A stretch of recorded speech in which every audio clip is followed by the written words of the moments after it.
Bonsoir tout le monde. Bonsoir chers participants.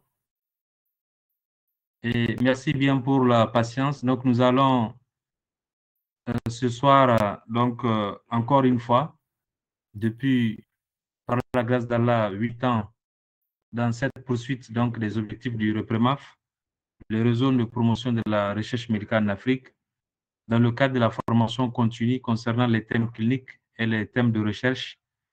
Donc nous avons eu ces opportunités, occasions à échanger avec vous dans le cadre de la formation continue des médecins et des professionnels de la santé de façon générale.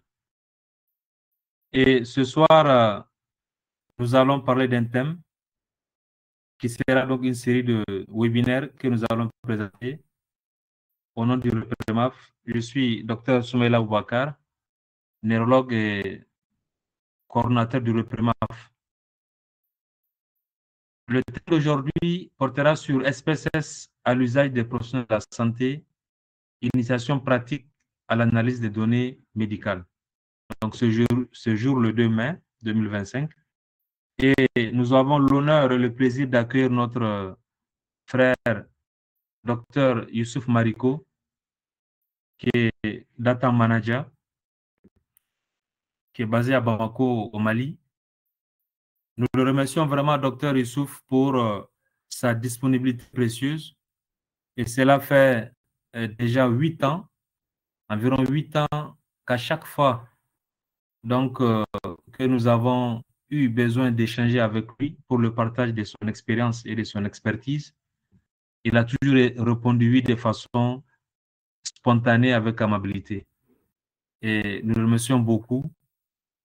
À cet effet, sans plus tarder, nous allons lui passer la parole afin de commencer le webinaire. Donc, nous allons suivre le webinaire et vous avez la possibilité de poser des questions via le chat. Là où c'est écrit ER, donc questions-réponses. Et à la fin du webinaire, des éléments de réponse vous seront donnés.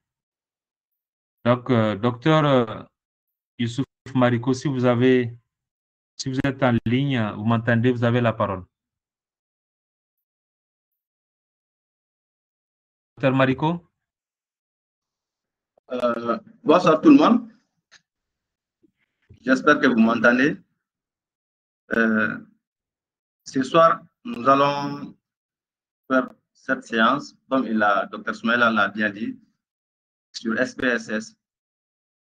Mais d'abord, je voudrais vous dire que ça ne sera pas en une seule séance. Nous avons jugé nécessaire de répartir cette formation en plusieurs séances. Et la première séance aujourd'hui va porter sur une introduction générale.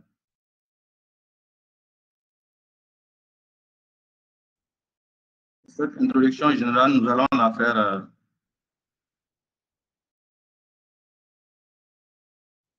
sur la prise en charge de SPSS et nous allons nous rappeler ensemble quelques petites notions de statistiques, certainement que beaucoup d'entre nous connaissent déjà.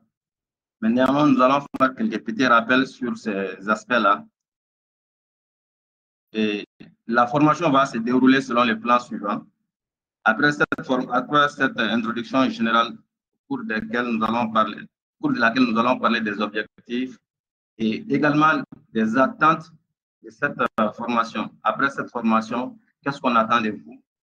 Et au second plan, nous parlerons également des fondamentaux, comme je viens de dire. Ensuite, nous allons aller directement dans SPSS, vous présenter non seulement l'interface et les différents éléments qu'on retrouve au niveau de l'interface. Nous allons essayer ensemble de faire une prise en main SPSS. Puis, nous allons apprendre ensemble à créer un jeu de données. Créer un jeu de données, si possible aussi, si on a un jeu de données déjà dans d'autres logiciels tels que Excel, par exemple, nous allons apprendre ensemble aussi à importer ces données depuis un fichier Excel vers SPSS. Et enfin, nous allons apprendre aussi ensemble à faire des petits calculs, des tests descriptifs, comme on appelle les statistiques descriptives, je veux dire. Donc, voilà en gros ce que nous comptons faire aujourd'hui ensemble, le plan selon lequel nous voulons dérouler la formation. Et en introduction, Qu'est-ce que SPSS? Beaucoup d'entre vous déjà l'ont sûrement utilisé pour de sa formation ou de sa carrière. SPSS est un acronyme qui signifie en anglais Statistical Package for Social Science. Donc, il s'agit d'un logiciel qui était édité par une société qu'on appelle SPSS Incorporation. Après, la société IBM, on appelle IBM, la société de technologie, elle a racheté le logiciel. Et donc, ce logiciel, en fait, il s'agit d'un logiciel qui est dédié spécifiquement au traitement et à l'analyse statistique, le traitement des données et l'analyse statistique. Donc, il est largement utilisé dans beaucoup de domaines, notamment dans les sciences sociales, dans la recherche en santé, dans le domaine du marketing et également dans le domaine de la psychologie. Ce logiciel, en général, il permet de non seulement, comme je l'ai dit, gérer, on va créer des données, faire entrer des données. Donc, on va gérer ces données, essayer de corriger les erreurs qui peuvent figurer, qui peuvent apparaître dans ces jeux de données. Ensuite, nous allons aussi voir que ce logiciel-là, il permet également de faire des statistiques simples et même des statistiques compliquées. Mais pour des utilisateurs simples, des utilisateurs qui n'ont pas encore assez de niveaux, il est facile, même si on n'est pas expert, même si on n'a pas assez de niveaux, de faire certains tests simples avec SPSS. Bon, maintenant, les objectifs de la formation. Il s'agit dans un premier temps que chaque participant puisse comprendre les différents principes qui encadrent, qui régissent plutôt les statistiques descriptives. Donc, les principes de base, il faudrait que chacun puisse comprendre les principes de base. Après cela, que chacun soit à l'aise en utilisant SPSS, savoir naviguer à travers les différentes parties du logiciel. Et ensuite, puisque l'interface aura été déjà apprise, ensuite, chacun doit pouvoir non seulement créer un jeu de données, mais également aussi manipuler et faire des statistiques avec ces jeux de données que nous allons créer ensemble. Et qu'est-ce qu'on attend de vous à la fin de cette formation? On aimerait que chacun puisse maîtriser ou du moins avoir une bonne notion des différents concepts statistiques que nous allons voir, notamment la moyenne, les quartiles, les fréquences, etc. Ensuite, que chacun puisse être à mesure non seulement de créer son propre jeu de données, mais également aussi de faire des simples tests, des analyses qui sont simples avec SPSS.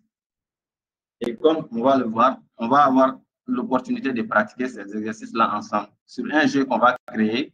Et ce jeu de données sera un jeu de données composé essentiellement de données fictives. Maintenant, en ce qui concerne les fondamentaux, nous allons faire quelques rappels sur les notions élémentaires des statistiques, notamment la moyenne. Comme vous le savez, la moyenne, il s'agit d'un indicateur qui est beaucoup plus utilisé quand on fait des tests statistiques. Généralement, la moyenne fait partie des indicateurs les plus utilisés quand il s'agit de voir, par exemple, faire des tests sur les variables telles que l'âge, telles que la taille, etc. Donc, la moyenne est l'un des indicateurs les plus utilisés et elle est simple aussi à calculer. Donc, elle nous permet d'avoir une idée de la tendance centrale, c'est-à-dire quelle est la répétition d'un certain nombre d'éléments au sein d'un jeu de données. Donc, la tendance centrale. Ici, par exemple, on peut essayer de calculer la moyenne d'âge, la moyenne de la taille, etc., comme on va le voir dans la pratique. Bon. Après la moyenne, il y a aussi un autre élément qui est l'écart type. Donc, l'écart type, en général, il permet de mesurer la dispersion des valeurs autour de la moyenne. Si vous avez la moyenne d'une variable, c'est-à-dire la moyenne de la variable, vous avez une idée en calculant l'écart type, quelle est la répartition, la dispersion des différentes valeurs qui se trouvent avant et après, c'est-à-dire autour de la moyenne. Donc, plus on trouve un écart type élevé, plus on se rend compte que les données, les valeurs qui se rapprochent de la moyenne sont aussi dispersées. C'est-à-dire que la moyenne est éloignée des différentes valeurs qu'on a trouvées. Et après l'écart type également, il y a ce qu'on appelle la fréquence ou les fréquences. Donc, Généralement, ces fréquences-là nous permettent de savoir combien de fois, à combien de reprises, une valeur, quelque chose se répète, par exemple, dans un jeu de données. Nous allons voir, par exemple, ici, l'exemple du diabète. On peut être amené à savoir, dans notre population diabétique, quelles sont les personnes, combien de personnes ont le type de diabète 1 ou combien de personnes ont aussi le diabète de type 2. Donc, ces fréquences-là, on veut savoir la fréquence, à combien de fois on retrouve, par exemple, le diabète de type 1. Et maintenant, nous allons parler aussi des types de variables. Vous n'êtes pas sans savoir quand on parle de variables, il y a plusieurs types de variables. Globalement, on les classifie dans deux grandes catégories. Il y a ce qu'on appelle les variables qualitatives, des variables qui ont trait à la qualité, ou encore on peut les appeler des variables catégorielles, telles que le sexe, telles que le type de diabète, telles que l'ethnicité, etc. Ou telles que la catégorie professionnelle. Ça, ce sont des variables qui permettent en fait de déterminer la qualité de quelque chose. Contrairement aux variables quantitatives qui permettent de faire une mesure. Donc, ça mesure, ça donne un niveau numérique. On peut les appeler également les variables numériques, telles que l'âge. Ça donne quelque chose de mesurable. L'âge, le poids, etc. Bon, une fois que nous avons fait ces rappels, nous allons maintenant switcher sur le logiciel SPSS. Nous allons apprendre, présenter d'abord l'interface, apprendre à manipuler les différentes parties du logiciel. Donc, ceux qui ont déjà le logiciel, je ne sais pas si ceux qui suivent la formation, si tout le monde a le logiciel SPSS installé. Quand même, ça c'est vraiment important. Si vous avez le logiciel, suivre la formation en même temps, on va essayer de faire des pratiques. Donc, ça vous permet facilement d'assimiler. Si vous n'avez pas SPSS installé, ce n'est pas grave, vous pourrez pratiquer après. Donc, je vais partir dans les logiciels.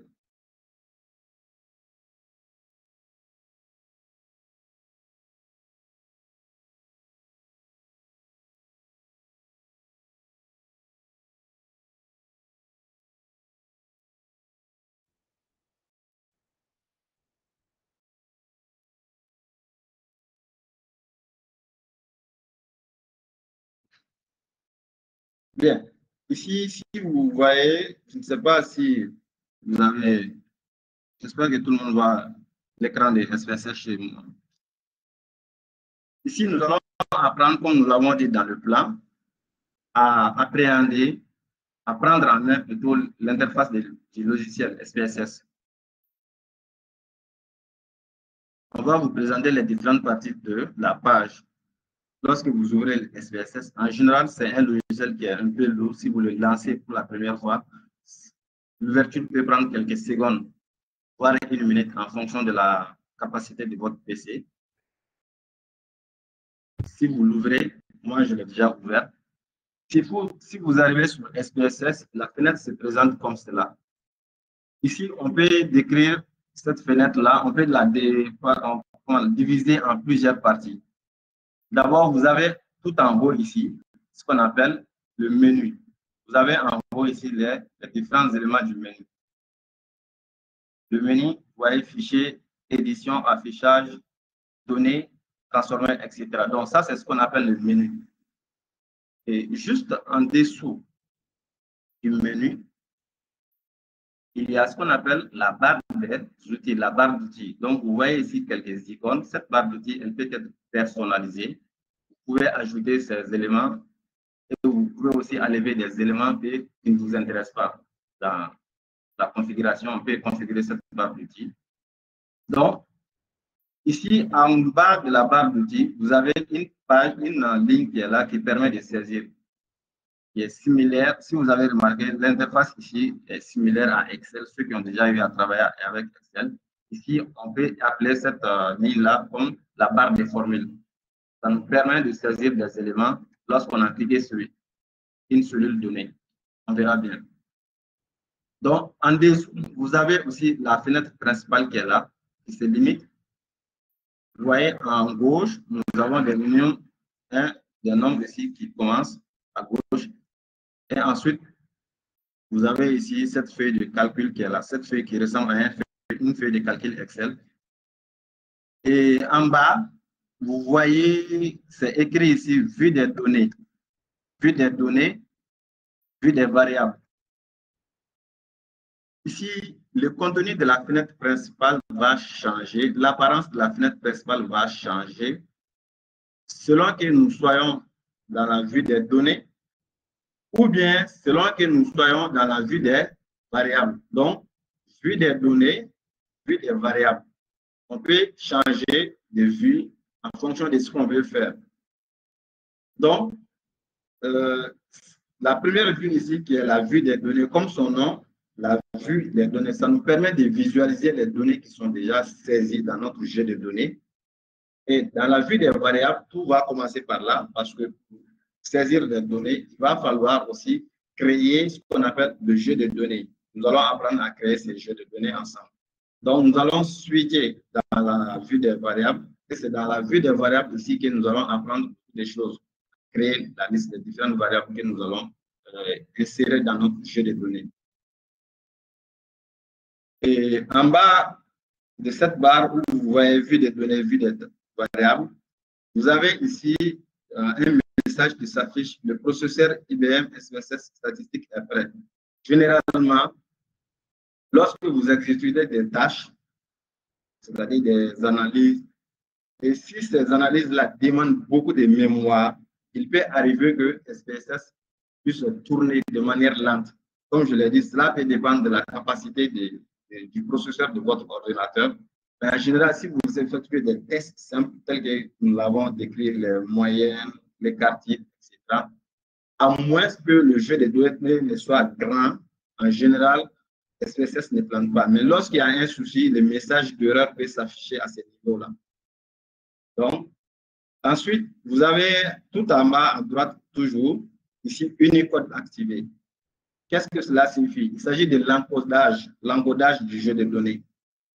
Si vous avez remarqué sur certaines pages web ou dans certains documents, vous pouvez voir que lorsque il y a un mot qui contient, par exemple, des accents, des caractères spéciaux tels que l'accent circonflexe, etc., cela peut mal s'afficher. Or, dans de telles situations, ça veut dire que le caractère, en fait, a été mal encodé. Pour que votre donnée, si vous tapez, par exemple, un texte dans une variable avec un accent, pour que ça soit bien encodé, donc, généralement, sous Windows, SPSS garde ce qu'on appelle l'encodage par défaut. Donc, Unicode, l'encodage Unicode, il garde ça par défaut. En général, vous n'aurez pas besoin d'effectuer des changements à ce niveau. C'est juste pour vous présenter un peu les différentes parties pour que vous sachiez quoi correspond à quoi. Maintenant, si nous venons dans la vue des variables toujours, nous allons apprendre maintenant à créer un jeu de données.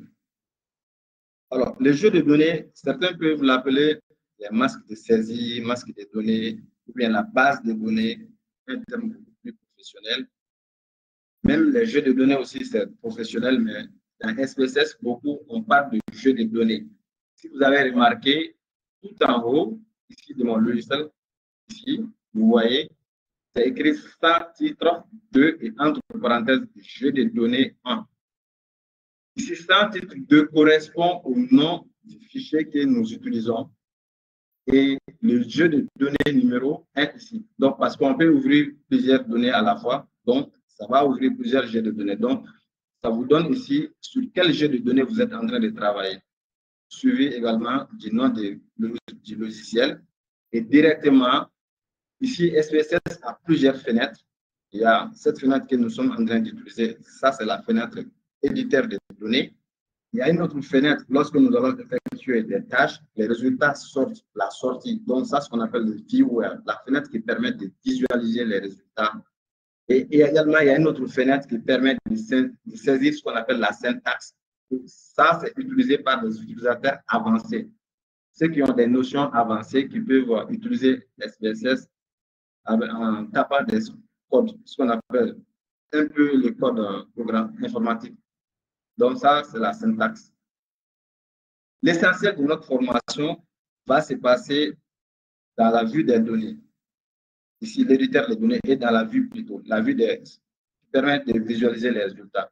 nous n'allons pas utiliser la fenêtre qui permet de saisir des syntaxes. Maintenant, pour la création, allons-y maintenant, après ces détails, nous allons aller directement à la création du jeu de données. Ceux qui ont déjà les logiciels et qui suivent,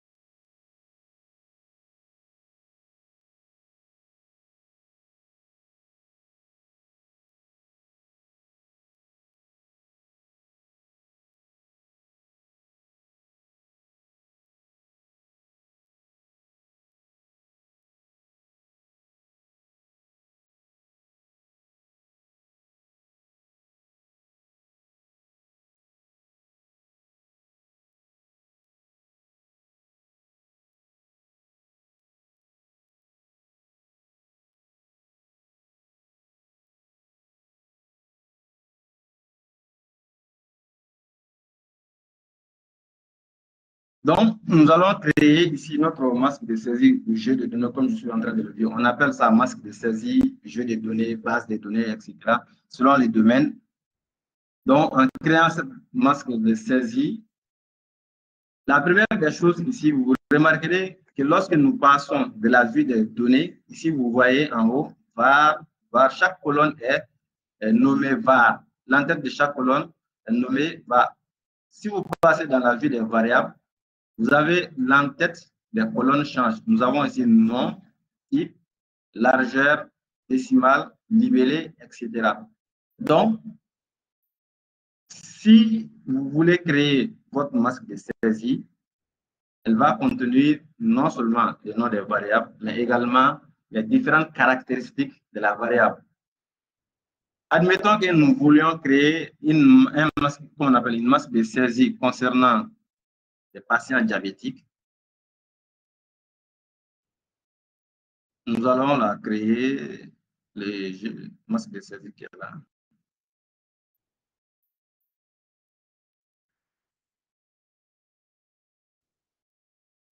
Maintenant, nous allons créer la première variable. Supposons que nous voulons mettre une variable qui va recenser l'identifiant de chaque patient. Nous pouvons la nommer, par exemple, cette variable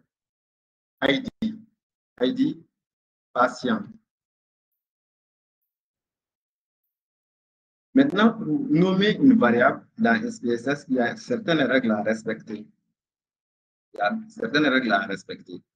Parmi ces règles, il y a le fait que le nom de la variable ne peut pas contenir certains caractères spéciaux. Par exemple, vous ne pouvez pas décider de mettre des tirets dans la variable.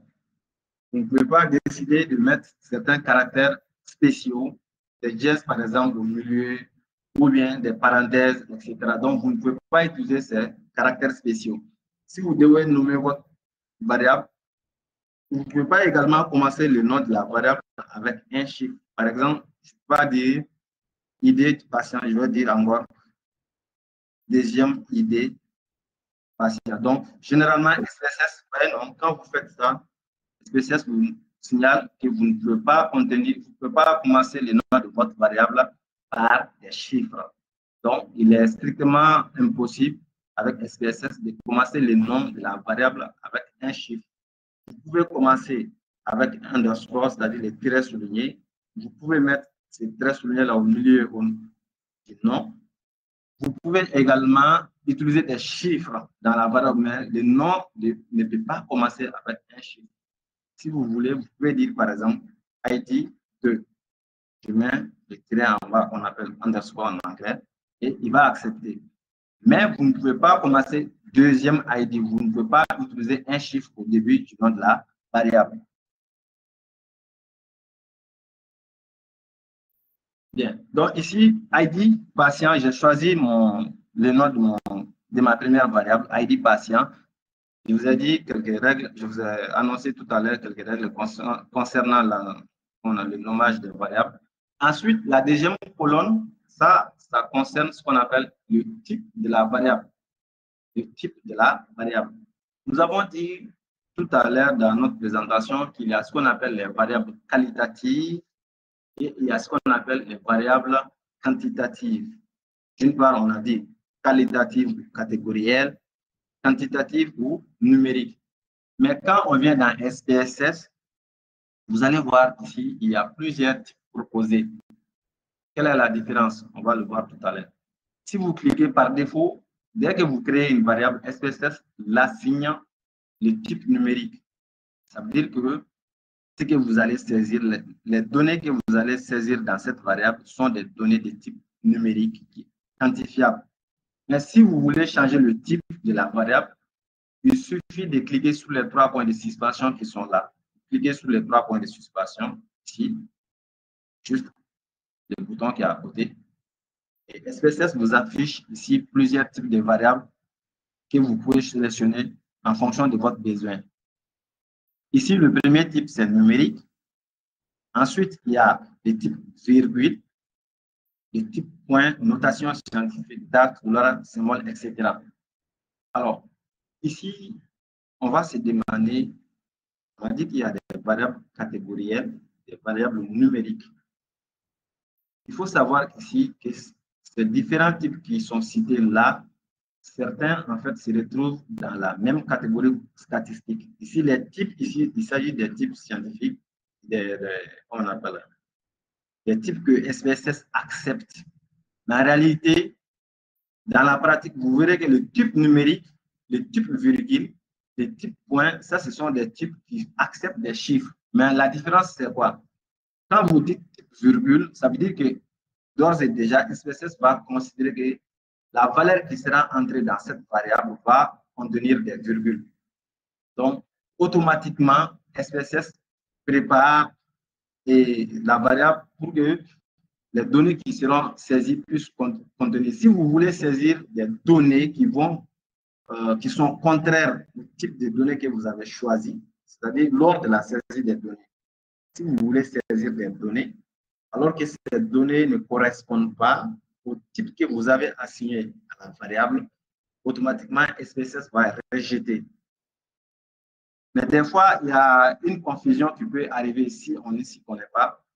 Si vous choisissez, par exemple, le type chaîne, le type qui est en bas, type chaîne, ça veut dire que SPSS va accepter les caractères, les lettres, les caractères alphanumériques. Ça peut prendre des chiffres, ça peut prendre des lettres. Mais si vous choisissez comme type de variable la chaîne ici, alors que vous saisissez, vous êtes en train de saisir l'âge, par exemple. Au lieu que SPSS traite l'âge que vous allez entrer, par exemple, si vous dites que l'âge du patient, c'est 23 ans, si vous mettez 23, au lieu que SPSS considère 23 là comme étant un nombre, il va plutôt considérer ce 23 là comme des chaînes de caractères. Donc, par exemple, si vous voulez additionner 23 à un autre, comment dire, une autre donnée, SPSS ne pourra pas parce qu'il ne peut pas additionner des symboles, des lettres. Donc, il va signaler une erreur.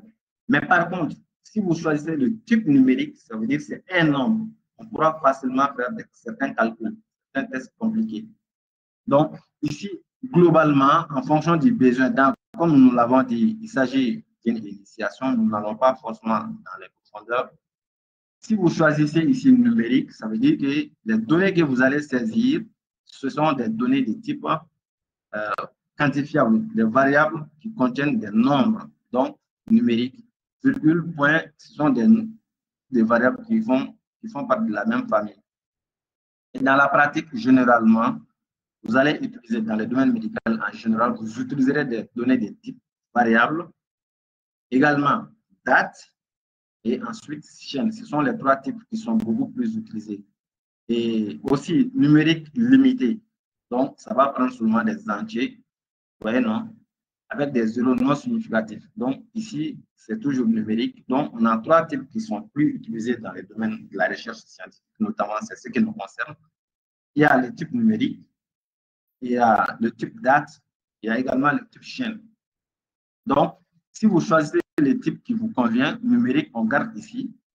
Ça veut dire que SPSS va comprendre que les données qui sont là, ce sont des nombres. Mais il y a aussi d'autres réglages qui se trouvent à droite ici. La largeur. La largeur, c'est quoi? Si vous mettez par défaut SPSS, mais 8, ça veut dire que les données que nous allons saisir ne peuvent pas dépasser 8 chiffres. Si nous disons, par exemple, ici, notre variable que nous sommes en train de créer s'appelle ID patient. Ici, on ne pourra pas mettre un numéro d'identifiant qui dépasse 8 chiffres. Donc, largeur ici, ça va nous demander 8. Donc, on ne peut pas dépasser les 8 ici. Ensuite, décimal, la position décimale.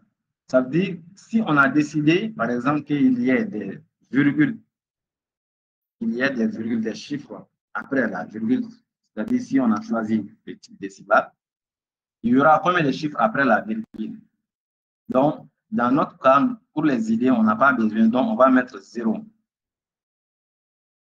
Et après avoir réglé ça, on va valider en cliquant sur OK. Et SPSS a mémorisé les réglages que nous avons saisis. Ici, largeur 8. Ici, décimale 0. Maintenant, libellé. La colonne libellée, je ne sais pas si c'est rapide, si c'est saisi. Si vous avez des questions, vous pouvez aussi signaler. Vous pouvez voir dans le chat. Okay. Ici, la colonne nom a été réglée. Nous avons rempli la colonne type. Nous avons également aussi rempli la colonne largeur, la colonne décimale. Maintenant, il y a la colonne qui s'appelle libellé. Libellé ici, qu'est-ce que c'est? Si vous vous rappelez, j'ai bien dit qu'au cours de la création, lorsqu'on veut saisir le nom de la variable, on ne peut pas mettre d'espace. On ne peut pas mettre d'espace. Vous voyez ici, j'ai dit ID patient, donc j'ai été obligé d'utiliser des tirets soulignés, ce qu'on appelle en anglais underscore. Donc j'ai utilisé ces symboles-là espacés pour différencier, pour mettre de l'espace dans le nom du patient, de la variable juridique. Ici, si vous avez la possibilité, vous pouvez choisir correctement. Le libellé permet en fait de choisir le nom que vous voulez en utilisant des caractères spéciaux, en utilisant l'espace. Au lieu d'écrire ID underscore patient, je peux décider par exemple de mettre comme ça ID patient. Ça, en fait, c'est un descriptif de la variable ID patient. Ou bien si vous voulez, vous pouvez dire ID du patient. Vous mettez tout ce que vous voulez. Ça permet en fait de donner un nom propre à la variable. Le nom de la variable ne peut pas contenir les caractères, mais le libellé va vous permettre. Les limitations que le nom impose, ces limitations-là sont levées au niveau du libellé. Vous choisissez comme bon vous semble. Ensuite, au niveau de la colonne valeur, je pense que je vais revenir sur ça en créant une autre variable. C'est plus facile à comprendre.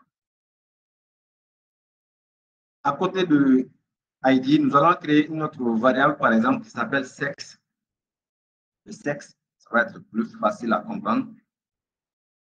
Si on choisit le sexe ici, comme variable, on va choisir le type comme numérique. Par défaut, c'est numérique. Est-ce que le type ici, le sexe, est-ce que c'est quantifiable ou pas?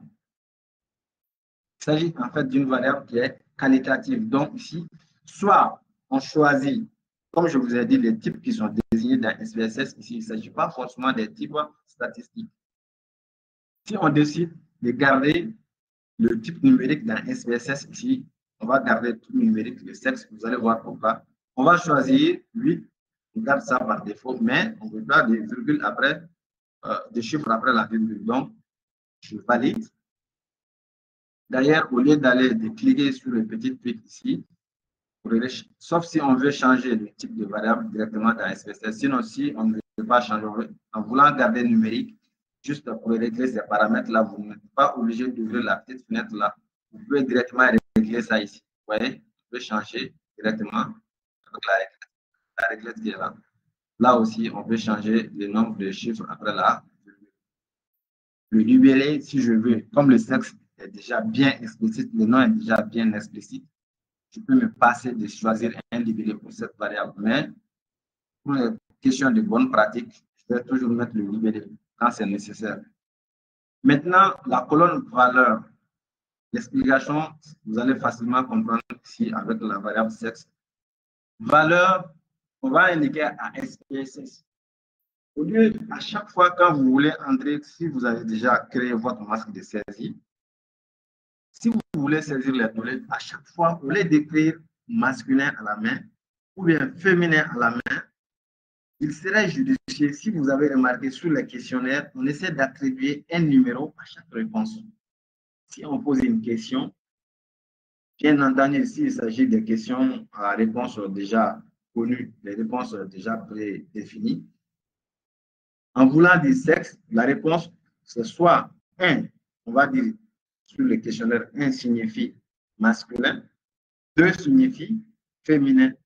Donc, de ce fait, si vous voulez régler ce problème, évitez à chaque fois de saisir masculin, féminin à la main. C'est là que la colonne valeur entre en jeu lors de la création de votre masque de saisie.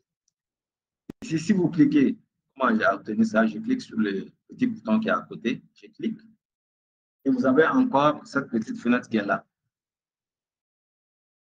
Ça va nous permettre en fait de désigner les valeurs. C'est quoi les valeurs? C'est ce qu'on va vous expliquer.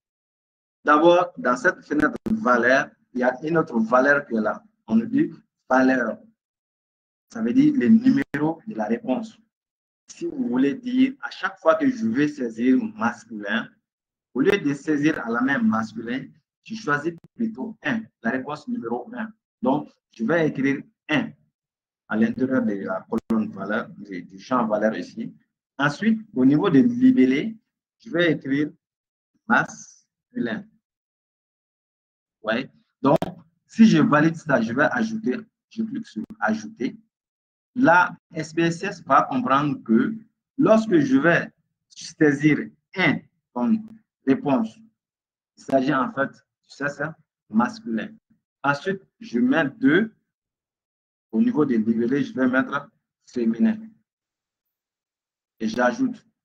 Donc, en fonction du nombre de réponses que vous, la question, le nombre de réponses de la question, vous choisissez les, vous enregistrez chaque réponse comme ça.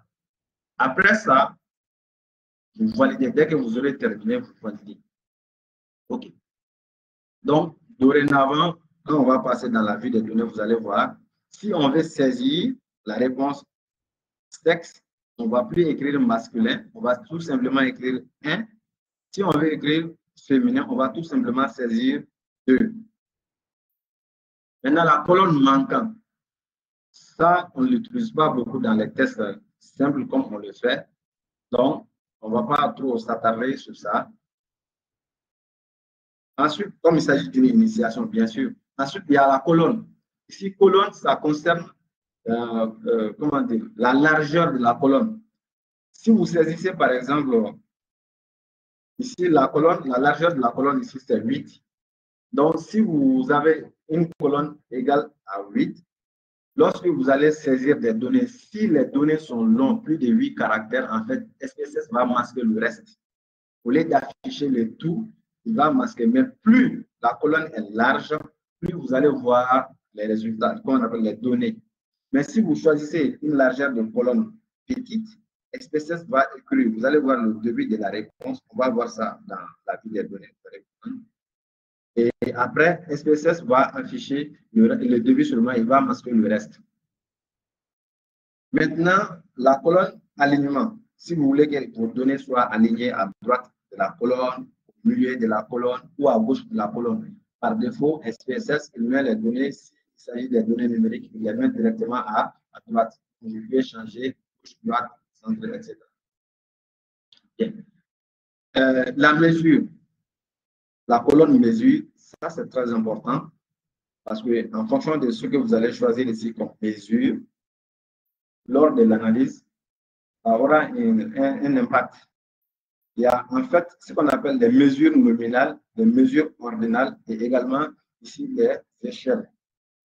Si vous choisissez nominal, ça veut dire tout simplement l'ordre n'a pas d'importance. Il s'agit d'une variable nominale. Ça n'a pas d'importance. Mais dès que l'ordre a de l'importance, ça veut dire la succession des valeurs a une importance, je choisirai ordinal. Mais lorsque il s'agit en fait d'une échelle, les données sont successives, échelle par gradient. Alors, en ce moment, on va choisir l'échelle. Et là, au cours de l'analyse, en général, si vous ne savez pas ce qu'il faut mettre, d'emblée, comme vous l'avez remarqué, SPSS, il met par défaut nominal. Ça, c'est le type de données, le type de mesure par défaut. Les rôles, ça peut être la sortie, ça peut être l'entrée, etc. Cette variable-là, ça va servir à quoi? Ça va servir soit à saisir des données, faire entrer des données, ou bien tout simplement, ça peut être une cible. On va saisir des données ailleurs, mais ça va venir se loger dans cette variable. Ou bien ça peut permettre de séparer. Par exemple, si on choisit partition ici, là, ça va permettre de faire la part. Ça, c'est un cas. Ça, c'est un témoin. Cas témoin. Vous voyez, non? Si vous avez une variable qui permet au fait d'identifier, de séparer, de faire la partition de votre masque de données, masque de 16 masques de données, ici, ça va permettre de classer les données, de catégoriser les données. Grosso modo, voilà les différentes colonnes que nous pouvons voir. Donc, on va essayer ensemble de créer quelques variables, mais avant d'aller loin, on va retourner dans la vue des données pour que vous puissiez voir un tout petit peu à quoi ça ressemble ces variables-là que l'on vient de créer. Retournons dans la vue des données.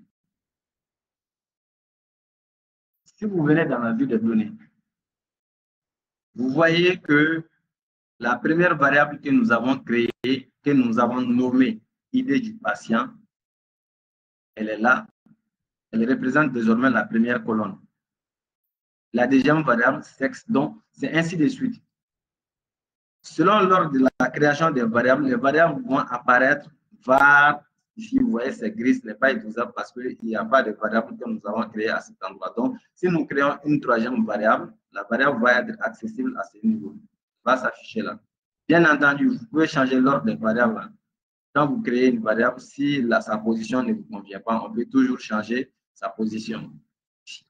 Donc, ensuite, on va créer une troisième variable. La variable là, ça sera l'âge, par exemple. On va choisir l'âge. Âge, on va choisir numérique, parce que ce sont 45, 33, etc. qu'on va choisir. Ce sont des chiffres qu'on va choisir. Donc, avec l'âge, on n'a pas besoin de virgule, des chiffres après la virgule.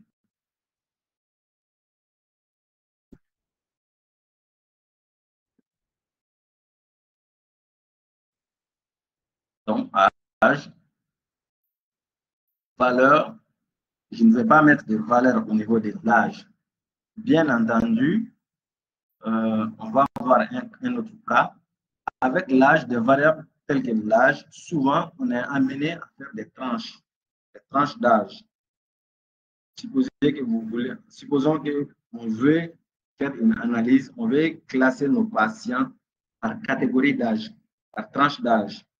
Donc, si au départ, vous ne créez pas la variable âge elle-même et mettre dedans la vraie valeur de l'âge, au moment de l'analyse, ça va vous créer un souci.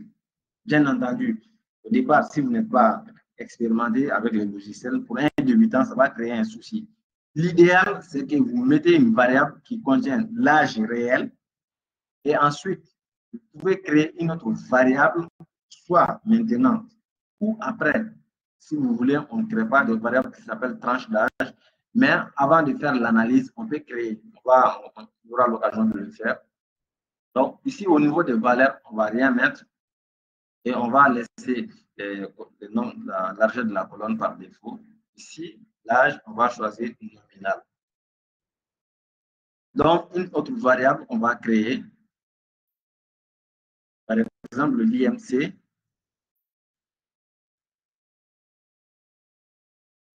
Par défaut numérique. Bon, on ne va pas avoir besoin de chiffres après la virgule. Ici, on peut choisir indice. masse portuaire au niveau du Libéria. Bien. Là aussi, si on veut, on peut créer des valeurs. On peut dire 1 de telle valeur à telle valeur, 2 de telle valeur à telle valeur. Mais on peut même être amené à calculer l'IMC avec SPSS. Supposons que nous ayons la taille du patient et nous ayons son poids également. Même si nous ne calculons pas directement l'IMC sur la fiche d'enquête, on peut après, si on le souhaite, calculer l'IMC avec SPSS. SPSS permet de faire ce genre de données, ce genre de calculs subjectifs. Donc, on va changer la mesure ici, nominale. L'entrée, on ne change pas. Ce sont des variables qui permettent de recueillir les données, donc on ne va rien changer. Donc, après l'IMC, la variable suivante que nous allons créer, ça va être, par exemple, le type de diabète. On va choisir le type.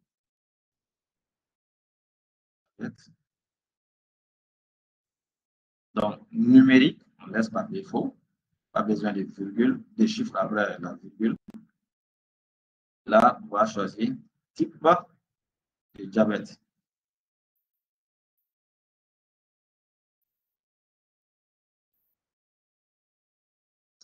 Voilà, je pense que les valeurs sont vraiment importantes ici. On va décider de mettre 1. Lorsque je mets 1, ça veut dire qu'il s'agit du diabète de type 1. On aurait pu se passer de faire ça aussi, hein, puisque la réponse 1, 2, type 1, type 2, c'est facile à saisir. Donc, 1 égale à type 1, 2 égale à type 2, on va ajouter, on fait OK. Bon, je ne sais pas si je suis rapide, hein.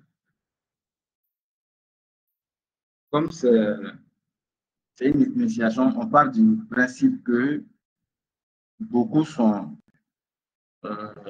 des débutants.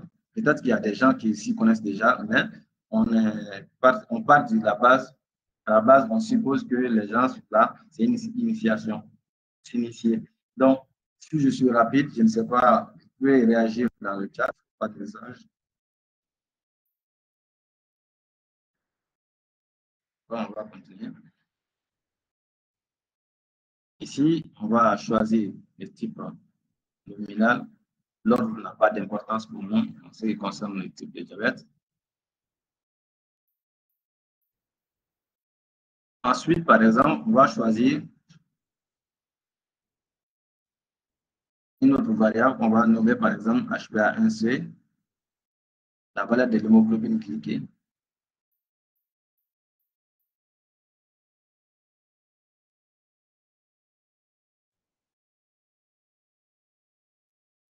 Donc, et ça, les pourcentages, si on le veut, on va garder ça. Mais là, on peut avoir besoin de virgules. Donc, on va laisser un chiffre si on veut, ou les 2 chiffres après la virgule si on le souhaite. On va garder un chiffre, par exemple. Donc, on va dire taux.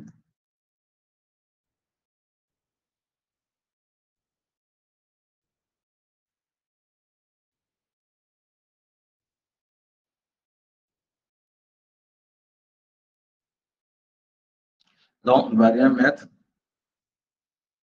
Là, nominal, c'est déjà bon. Donc, une dernière variable, ou on va dire une avant-dernière variable.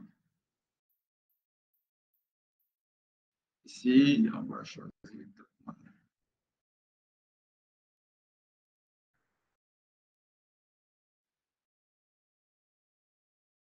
Donc, on va dire le traitement. Quel est le traitement? Le traitement, etc. On peut choisir. On veut.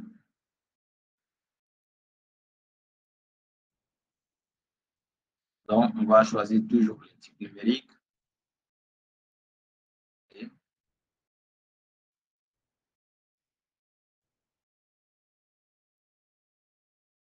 Donc,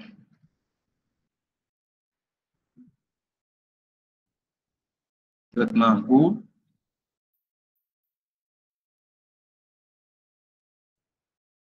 échelle, ici, on va choisir nominal, ça n'a pas d'importance. L'autre.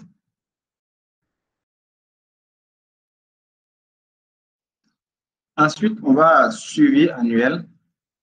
Suivi annuel. Est-ce que voilà, il est suivi annuellement ou pas? Donc, on va dire 1 égale à 8. 2 égale à non.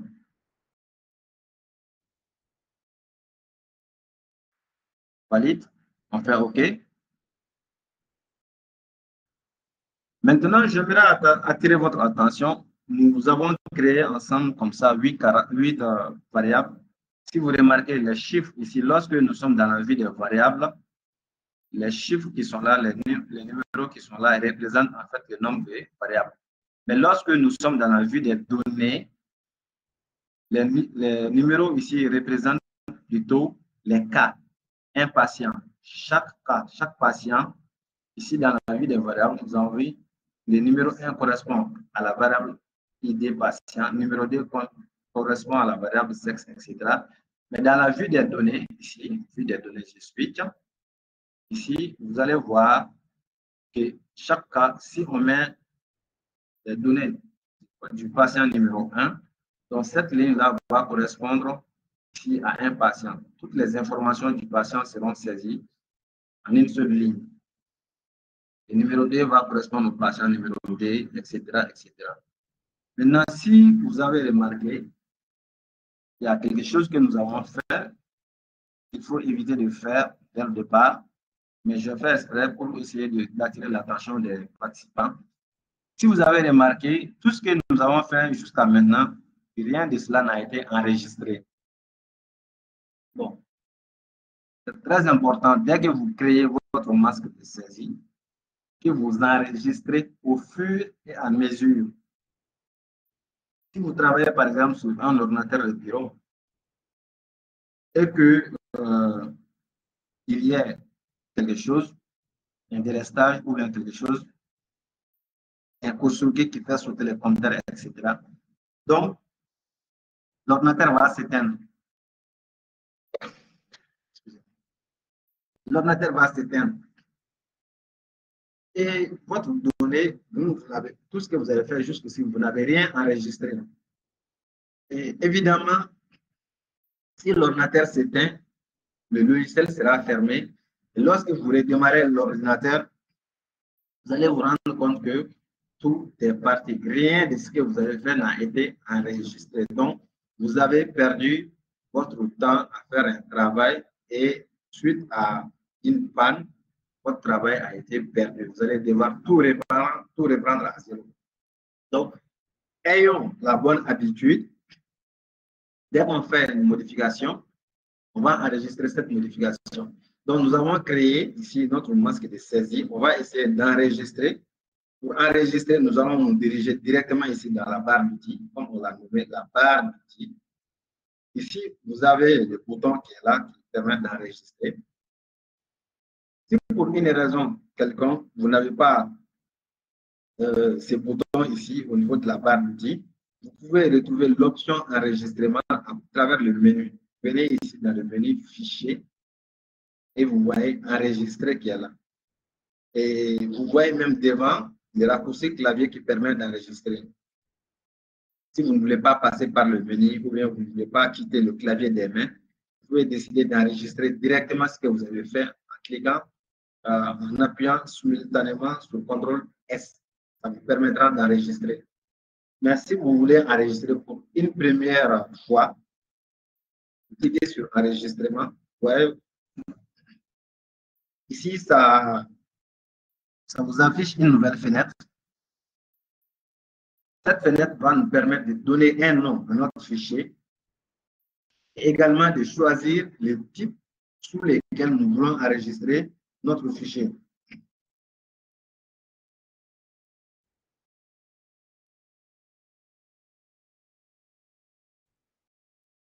Donc, on va choisir par exemple, donnons un nom au lieu de 100 titres 2 que SPSS a choisi par défaut. Nous allons donner un nom.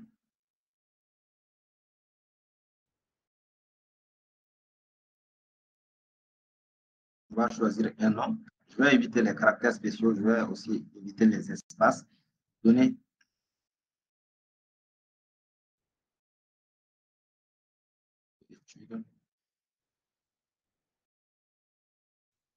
Vous choisissez les noms que vous voulez. Hein. Moi, je ne veux pas, justement, dans ces cas précis, je vais éviter les caractères spéciaux. Et ici, ça, c'est le nom du fichier. Après quoi, vous avez ici enregistré sous les types. Vous choisissez les types selon lesquels vous voulez enregistrer votre fichier. Mais je vous conseille, si vous souhaitez continuer à utiliser les données, vos données là dans SPSS, gardez les données SAV, dans l'extension .sav. Ça, c'est les fichiers par défaut de SPSS. Vous pouvez choisir de compresser les fichiers, d'enregistrer les fichiers sous un format compressé. Si vous voulez même, vous pouvez enregistrer votre donnée pour d'autres logiciels, par exemple les anciennes versions de SPSS, ou bien même vous pouvez enregistrer votre donnée pour l'exploiter dans Excel après. Vous voyez, vous choisissez le type de format que vous voulez. Nous allons garder le format par défaut. Et en bas, vous avez aussi la possibilité de choisir un mot de passe de votre fichier. Si vous êtes en train de faire une étude et que quelqu'un d'autre a accès, par exemple, à votre ordinateur, vous ne souhaitez pas que la personne puisse consulter vos données, vous pouvez sécuriser le fichier en utilisant un mot de passe. Donc, encoder le fichier avec un mot de passe. Voilà, lorsque nous allons vouloir enregistrer, il va nous demander les mots de passe. On veut choisir. Mais là, nous, on ne va pas mettre de mots de passe. À droite, en bas, vous avez les différents boutons qui sont là. Coller, enregistrer, variable, annuler, etc. À quoi servent ces boutons? On va essayer de dire un tout petit peu sur ces boutons. Ici, vous avez le bouton variable. Ça vous permet, en fait, si vous cliquez sur ça, quelles sont les variables que vous voulez sauvegarder. Dans le masque de saisie que vous voulez créer, vous avez créé des variables. Mais seules ici, les variables qui seront sélectionnées vont être enregistrées dans le fichier que vous allez créer. Donc, si vous n'avez pas besoin d'une variable, par exemple, vous voulez sauvegarder une copie de vos données, mais vous voulez exclure une variable. Donc, vous pouvez, par exemple, décider de décocher une variable. Donc, cette variable-là ne sera pas disponible dans l'enregistrement que vous allez faire.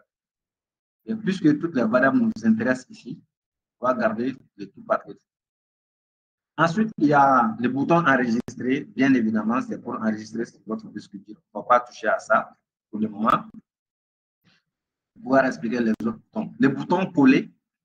Si vous cliquez sur ce bouton-là, SPSS va copier un code qu'on appelle la syntaxe, un code informatique qu'on appelle la syntaxe, et il va coller ça dans une nouvelle fenêtre.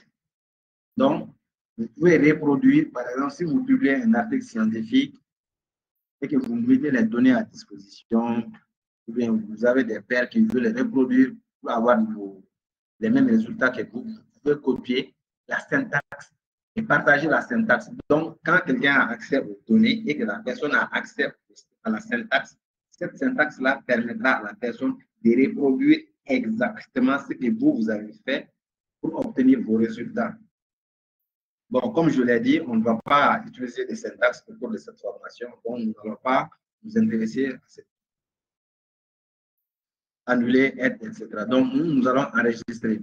Mais avant de cliquer sur le bouton enregistrer, en haut, vous voyez ici l'explorateur de fichiers Windows, c'est-à-dire vous permet de choisir les dossiers dans lesquels vous voulez enregistrer. Ça, c'est très important. Si vous ne choisissez pas un dossier, si vous ne faites pas attention à cet aspect et que vous cliquez directement sur enregistrer, vous n'allez peut-être pas savoir où est-ce que SPSS a gardé votre fichier. Donc, c'est important de choisir l'endroit où vous voulez enregistrer vos fichiers. Si vous le souhaitez, vous pouvez enregistrer, il va l'enregistrer par défaut. Par défaut, il l'enregistre dans les dossiers documents. Mais vous pouvez décider de changer ces dossiers-là, enregistrer ça dans un autre dossier, etc. Donc, nous allons garder le dossier document. Donc, on va enregistrer ce texte enregistré.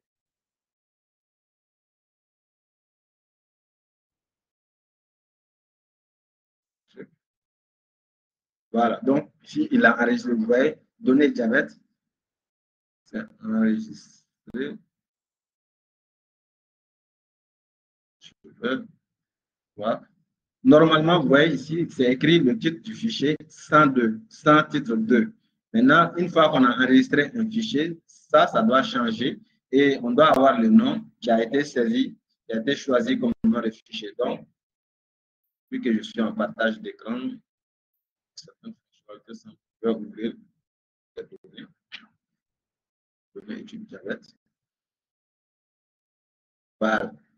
Donc, en ayant ouvert ces jeux de données, vous voyez, on a ouvert notre masque de saisie. Le nom a changé. Données, étude diabète. Donc, ici, j'ai des données 1. Je ne sais pas si vous voyez. Voilà. Bien. Donc, ici, nous avons nos variables qui sont là. Nous avons appris ici à créer ensemble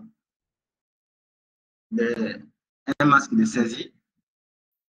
Nous allons aussi apprendre ensemble comment importer des données qui sont déjà saisies à partir de Excel, par exemple. Mais avant d'apprendre à importer, nous avons créé nos variables. Nous allons aussi apprendre ici à mettre les données dedans. Supposons qu'on s'arrête à ces différentes variables. Nous avons fini de saisir les différentes variables que nous avons. Ici, on va essayer de saisir les données. On va faire entrer, à chaque fois que nous avons un cas, nous avons mené l'enquête, nous avons rempli une fiche d'enquête.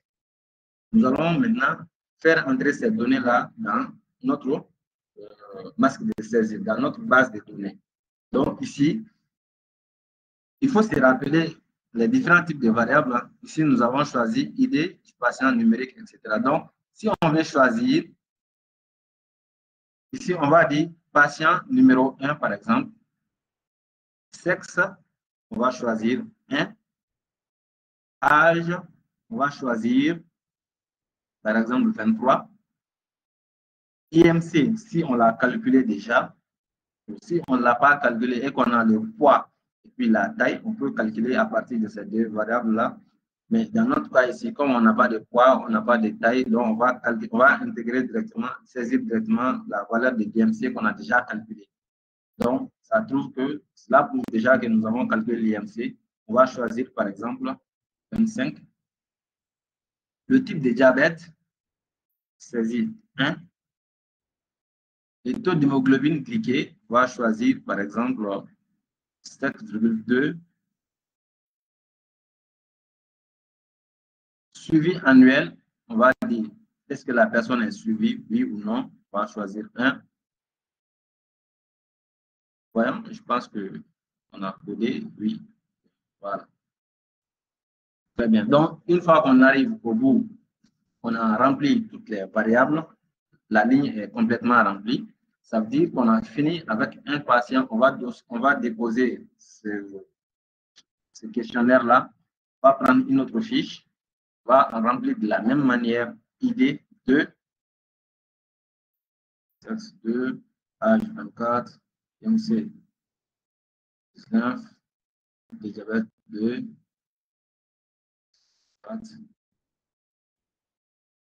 etc. Donc, à chaque fois, on remplit. Donc, si vous remplissez un cas, immédiatement, il faut cliquer sur enregistrer pour que vos modifications soient prises en compte. Comme je l'ai dit, si vous vous mettez à remplir ici les données et que vous faites entrer beaucoup de données sans oublier, en oubliant d'enregistrer, sans l'enregistrer, eh bien, en cas de panne, vous allez avoir votre travail qui va être annulé. Donc, ici, nous avons créé des variables. C'est ainsi de suite. Je ne sais pas si les participants ont la ceux qui ont déjà le logiciel installé. Il y aura des mains levées. Oh là là.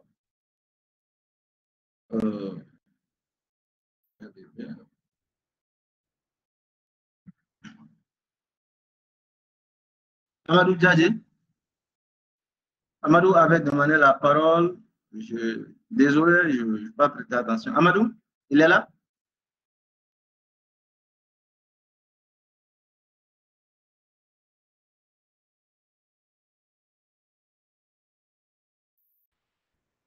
Oui, docteur Marico. Nyuma est là. Oui, docteur Marico. Nyuma. Docteur Marico. Docteur Marico. Oui. Oui. Donc, les questions-réponses, c'est en fin de webinaire. Hein? Docteur Soumela, je vous entends un peu mal. Hein? Oui, allô, bonsoir. Oui, afin de mieux gérer le temps, donc d'accord. Les questions-réponses, bonsoir, va être à la fin du webinaire. D'accord? D'accord, merci. Bonsoir. Bonsoir, oui. Oui, je vous remercie pour la présentation. Moi, ma préoccupation, c'est au niveau des types de variables. Les types de variables, vous avez donné, il y a les variables que vous avez données, l'identification du patient, le sexe, et tout dans le type de variables. Dans le type de variables. Monsieur Nyouma? Oui. Monsieur Nyouma, en fait, le principe de webinaire est trop bas. Est-ce que vous pouvez augmenter votre volume? Est-ce que vous oui, m'entendez? Je pourrais augmenter. Est-ce que vous m'entendez? Oui, j'ai même écrit dans le chat. Oui, c'est en fin de webinaire que les questions sont répondues. C'est en fin de webinaire. D'accord. Voilà, en fin de webinaire, les questions sont répondues. À vous entendre. Le volume, voilà. Vous pouvez augmenter le volume, s'il vous plaît?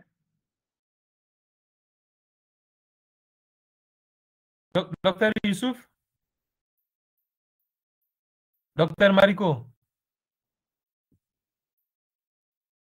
Docteur Marico?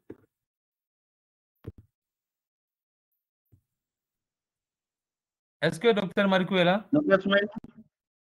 Oui, en fait, on ne donne pas la parole aux participants pendant le webinaire. C'est en fin de webinaire, s'il vous plaît. Docteur, moi, je vous reçois un peu mal. Je ne sais pas, le volume est bas, quoi.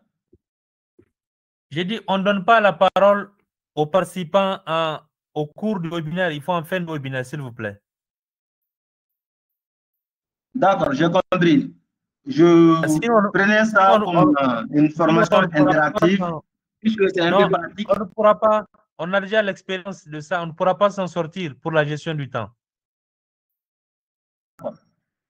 C'est bien compris. Donc, dans le chat, je vois quelqu'un besoin d'un support sur cette formation, environnement format électronique, d'accord.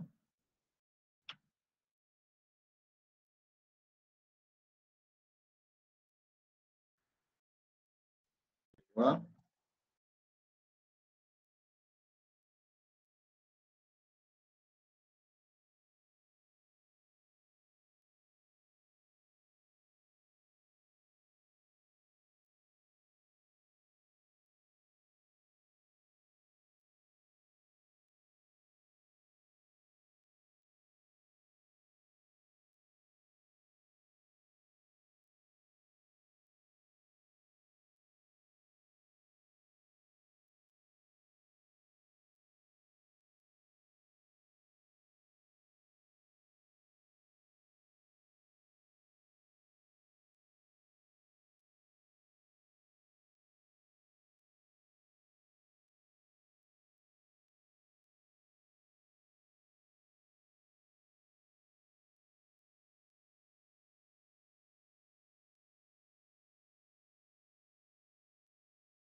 Je vois quelqu'un poser la question directement, est-ce que le sexe est une variable numérique?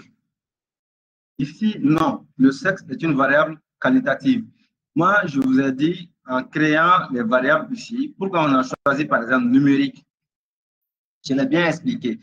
Lorsque, par exemple, ici, on veut choisir un masculin, deux comme féminin, lorsqu'on veut assigner des nombres comme réponse, des réponses numérotées, Il s'agit en fait, on peut choisir sexe égal à 1, masculin, je veux dire, égal à 1, féminin égal à 2. Donc, en ce moment, on peut choisir ici les types, comme je l'ai dit, les types qu'on choisit ici directement dans SPSS. En fait, il ne s'agit pas directement, forcément, comment dire, du type statistique. Numérique ici, l'ordinateur a une autre façon de traiter. Par exemple, si vous choisissez sexe masculin, ou même par exemple, prenons le cas de l'âge. L'âge, ça va être beaucoup plus explicite avec ça. L'âge, vous pouvez dire 30 ans. Est-ce que vous voyez? Maintenant, en écrivant 30 ans, si vous voulez, vous pouvez écrire en lettres 30 ans. Est-ce que vous voyez, non? Maintenant, si vous écrivez en chiffre 30 aussi, vous voyez 30, que ça soit écrit en chiffres, que ça soit écrit en lettres, c'est toujours 30.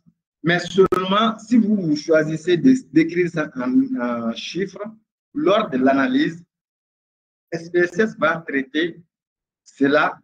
Vous avez écrit en chiffres, SPSS va traiter ça comme un nombre. Un nombre. Mais si vous désignez ici le type de variable, par exemple, comme chaîne, alors si vous écrivez 3, comme je l'ai dit, lors du calcul, il va être difficile de faire certains tests avec ça. Ici, le type numérique que nous choisissons, c'est comme si nous disions en SPSS, la réponse est numérotée. Est-ce que vous voyez? La réponse est numérotée. Donc, si nous décidons que ce soit des numéros qui seront attribués aux réponses, en fonction de ce qu'on va choisir comme type numérique, type chaîne, etc., cela va un peu impacter après les types d'analyse que nous pourrons faire avec la variable. Voilà. Sinon, statistiquement, le sexe n'est pas une variable numérique, il s'agit d'une variable qualitative ou encore catégorielle. Vous voyez, je crois l'avoir dit au passage. Bien, nous étions avec la saisie des données.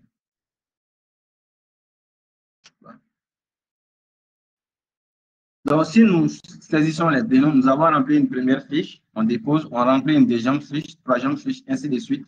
À chaque fois, on met une fiche. Une fois arrivé à la fin, on va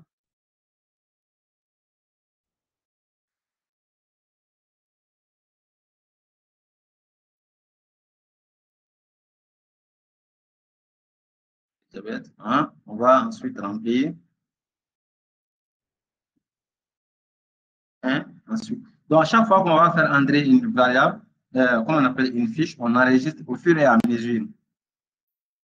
Donc, si vous avez créé et que vous vous rendez compte que vous avez saisi quelque chose que vous ne comprenez pas, ici, au niveau de la barre d'outils, vous avez une option qui vous permet de voir les réponses. Au lieu de voir, par exemple, au niveau du type de diabète, 1, 2, 1, 2, s'il s'agit de plusieurs réponses, vous pouvez ici, vous voyez, ce bouton-là permet de changer la vue. Soit on va basculer directement, les libellés vont s'afficher, vous voyez.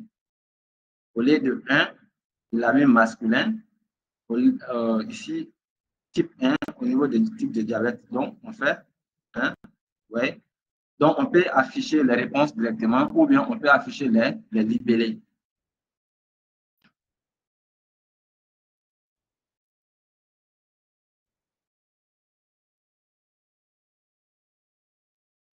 Maintenant, nous allons voir, nous avons créé nous-mêmes cette masque de saisie.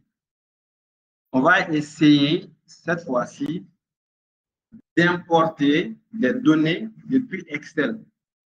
Parce qu'on peut ne pas avoir SPSS ou bien on peut avoir déjà saisi les données. Les données sont déjà disponibles, par exemple, dans SPSS. Est-ce qu'il faut et que nous devons transporter ces données-là dans SPSS? Nous avons ces données dans Excel déjà, je vais dire. Maintenant, on veut les amener dans SPSS. On peut les importer à partir du fichier Excel. Mais avant, pour ça, il faut avoir enregistré à partir d'Excel ces fichiers-là. Soit vous pouvez choisir le type CSV. En général, si vous choisissez à partir d'un fichier CSV, c'est facile. Un fichier de données qui se termine par l'extension .csv. Pour importer les données, vous allez venir ici, fichier, dans le menu, fichier. Ensuite, on va venir cliquer sur importer des données. Vous voyez? Donc, importer des données, ça nous affiche différents types de données que nous pouvons importer. Soit on va importer directement à partir de Excel, soit si, comme je l'ai dit, si on a enregistré le fichier en tant que fichier CSV ou bien un fichier texte, etc., ou encore même d'autres logiciels de gestion des bases de données, d'analyse des données. Maintenant, nous allons nous intéresser au cas d'Excel. On va cliquer sur Excel. Et là, nous allons aller chercher le fichier que nous voulons ouvrir, le fichier Excel où il se trouve.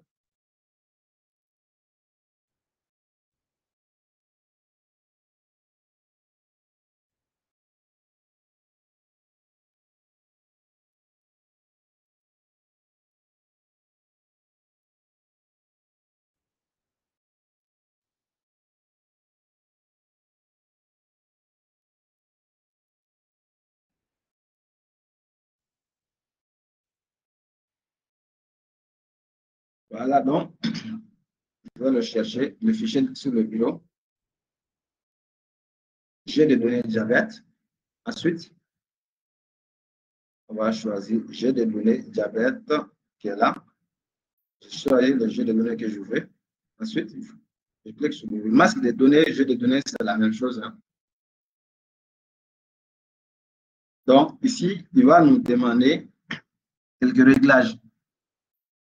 Comme déjà les données sont saisies dans Excel, et vous allez voir au niveau de Excel, normalement, les notes de la variable est déjà saisie en haut de chaque colonne. Donc, ici, nous avons ces variables-là. Ce n'est pas ce que nous avons saisi, hein. Les fichiers, les données sont représentées comme ça dans Excel. Donc, nous allons nous-mêmes importer ces données-là. Ici, il y a quelques options à régler. SPSS nous demande de lire les noms de variables à partir de la première ligne de données. Si on fait ça, lire les noms de variables, ça veut dire que les tout premiers éléments sur la première ligne correspondent au nom des variables. Si on décoche ça, vous voyez ici, par exemple, il a choisi sexe, âge comme nom de variable. Si on décoche ça, donc directement, ça va être compliqué. Décoche. Vous voyez, au lieu de mettre sexe ici, il va mettre V2, V3, etc. Parce que les noms de variables qui sont là ne vont pas être reconnus. Mais si on coche ça, ça veut dire que SPSS va reconnaître les noms qui sont déjà saisis dans Excel. Maintenant, ici, SPSS peut nous permettre de choisir directement le type de données. Ici, à partir de combien de pourcentage, SPSS va considérer que cette variable-là est de quel type. Donc, par défaut, il va analyser le contenu de chaque variable et les 95% déjà, si les 95% répondent à un critère déjà, SPSS va automatiquement attribuer les types de variables. Donc maintenant, il nous demande d'ignorer les colonnes et les lignes masquées. Oui, les lignes et les colonnes qui sont dans SPSS, qui ne contiennent pas, dans Excel plutôt, mais qui sont masquées, cela ne nous intéresse pas.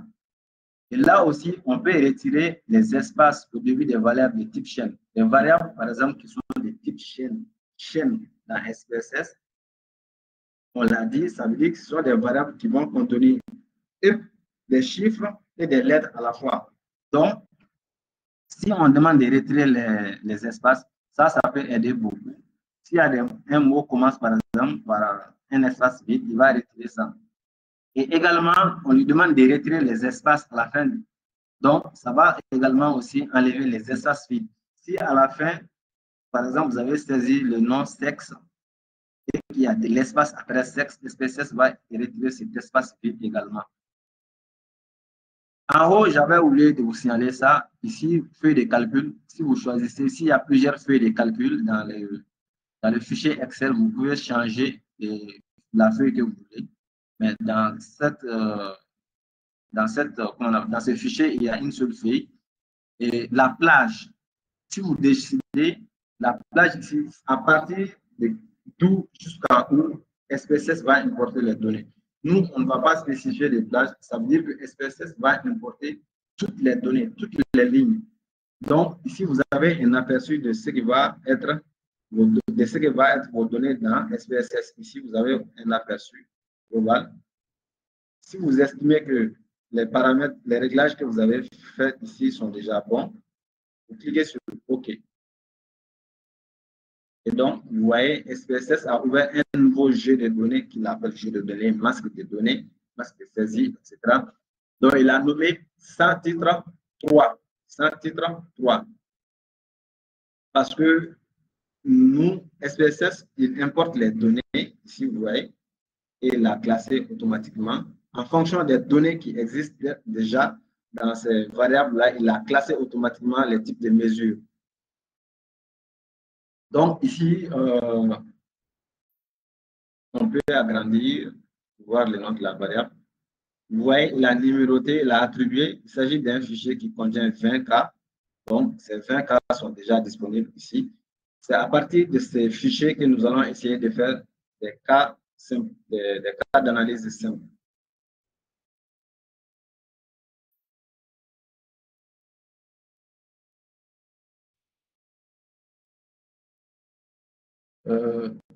L'import de données, je ne sais pas si c'est bien compris, l'import de données. Je peux essayer de reprendre, peut-être s'il y a des gens qui n'ont pas bien saisi. Je reviens pour importer. J'ai dit qu'il faut aller dans Fichier. Ensuite, importer des données. En fonction du format de votre fichier, nous avons notre fichier qui est enregistré sous format Excel. Donc, je clique sur Excel. Je viens sur le bureau, je vois jeu de données, diabète, c'est ce que j'ai déjà créé ici. Ensuite, je vais écrire, cliquer sur Ouvrir. Voilà. Donc, s'il y a plusieurs feuilles de calcul, vous choisissez la bonne feuille de calcul. Si vous voulez, par exemple, utiliser les 100 premiers cas, vous voulez que SPSS importe seulement les 100 premières lignes de données, vous saisissez ça. Nous, on ne va pas indiquer des plages. Je veux également qu'il retire les espaces vides avant et à la fin du nom des variables. Et je fais OK. Donc, vous voyez, il va importer ces données-là. Donc, en fonction du contenu, SPSS a assigné directement les types de variables ici. Si on retourne dans la vue des variables, vous voyez ici, malgré que, par exemple, comme je l'avais dit, le sexe est une variable qualitative, SPSS a automatiquement attribué numérique en fonction du contenu. Parce que ici, sexe est estimé être à 1, 2. La réponse, c'est plutôt le numéro de la réponse qui est saisi et non la réponse elle-même. Ici, les types que j'ai déjà définis, oui, j'ai déjà expliqué ici. Ces types-là, en fait, il ne s'agit pas exactement du type. Il s'agit du type de la variable, oui, Dr. Marico, informatique. Oui, Dr. Marico. Le même de la programmation. Il y a le type qu'on appelle les chaînes de caractères, les nombres, les floats, c'est-à-dire les chiffres avec virgule qui sont, oui, ici ce qu'on appelle les décimales, etc. Mais la SPSS, le nombre numérique ici veut dire simplement que la réponse que nous allons donner est une réponse 1, 2, 3, etc. Une réponse numérotée. Docteur Marico. Maintenant, si on retourne dans la vue des données, ici, contrairement à la masque de saisie que nous-mêmes nous avons créé, si vous cliquez sur la petite icône qui est là,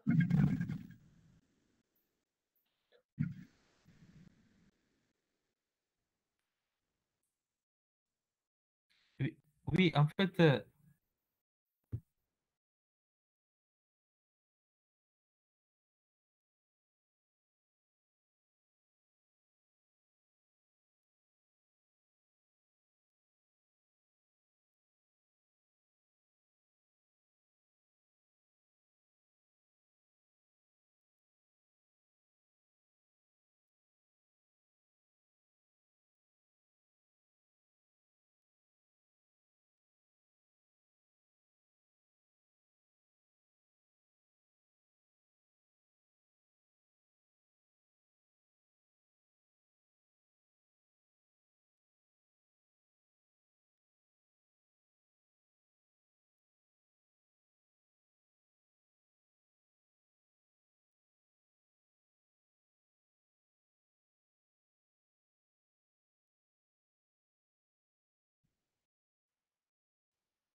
D'accord. Apparemment, les gens ne suivaient pas ce qui se passait à l'écran. Du fait que le partage d'écran a capté une seule fenêtre et SPSS, en ouvrant une autre base de données, une autre masque de données, apparemment, les gens n'ont pas suivi ce qui s'est passé à l'écran. Là,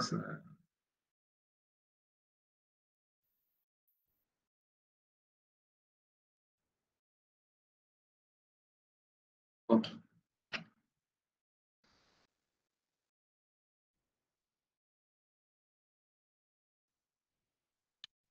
Bon, maintenant, est-ce que quelqu'un peut me dire ce que vous voyez à l'écran? Docteur Smail, est-ce que vous voyez, qu'est-ce que vous voyez directement à l'écran?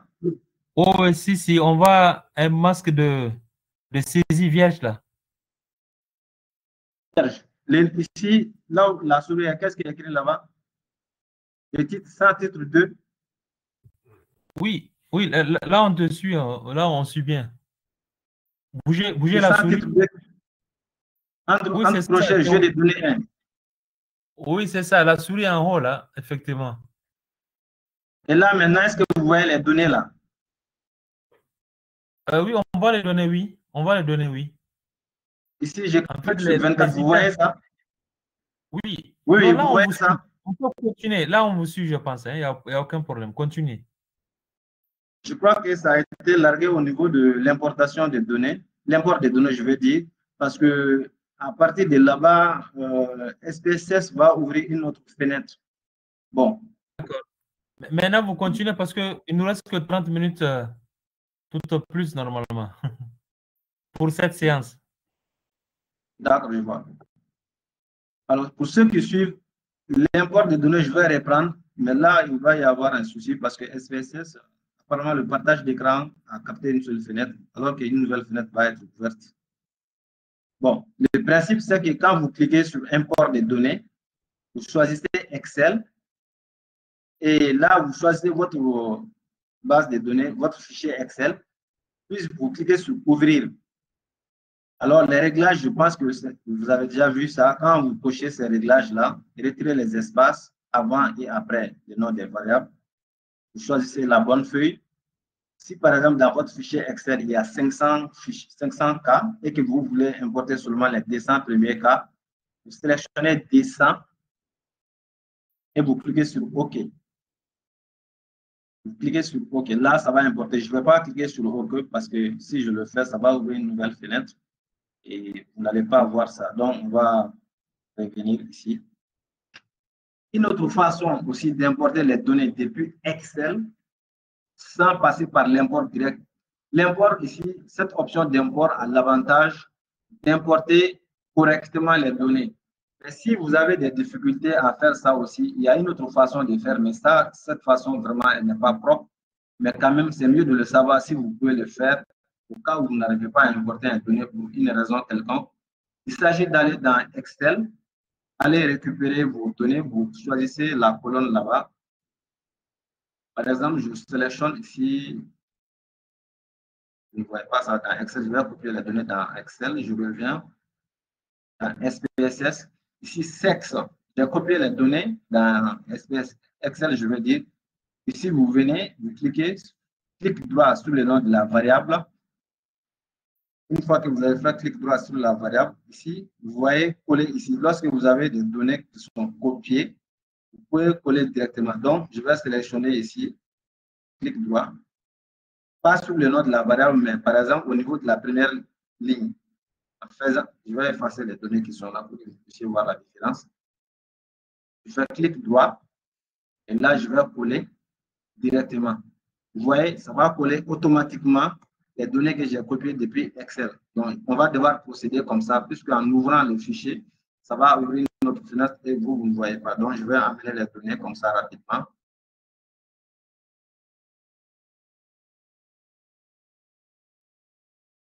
Paul, IMC.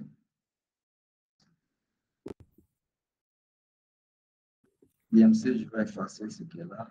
Paul. Voilà. Je récupère les données depuis Excel.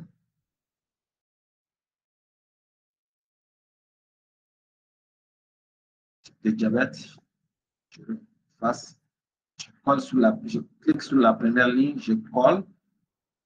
Ensuite, Oui, je récupère. docteur Marico, vous m'entendez? Oui. Oui, là, on ne vous suit pas, hein? Vous ne voyez pas ce qui se passe à l'écran? Non, on ne voit pas du tout.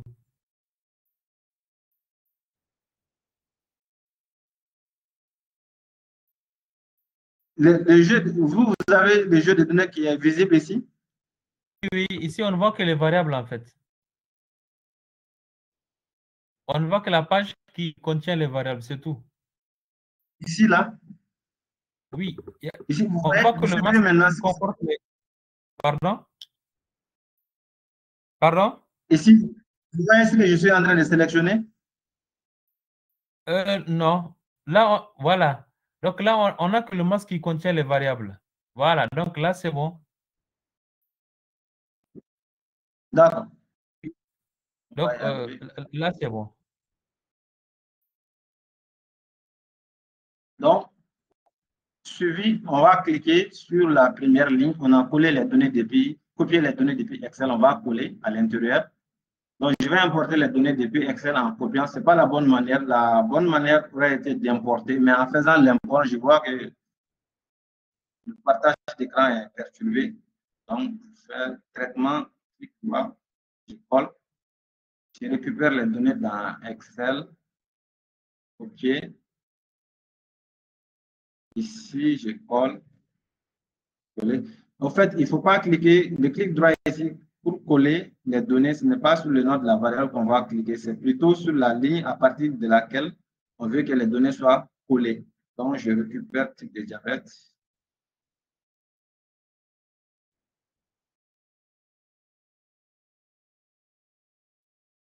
Là, je colle les données. Rapidement, IMC.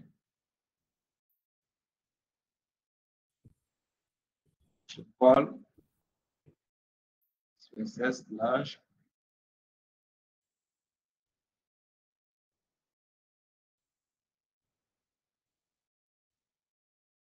Colle.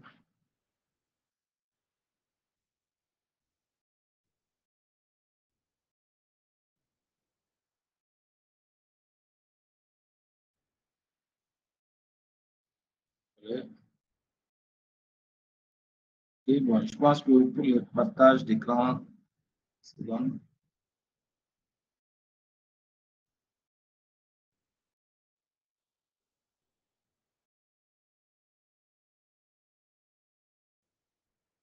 Donc, vous voyez ce que je fais?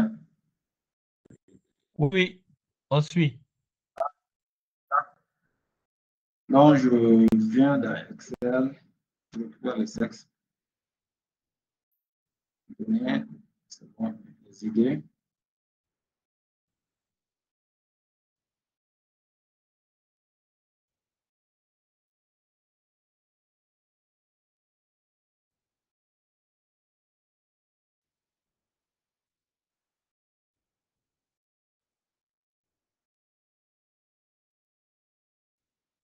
On va coller les variables, les données dans chaque variable.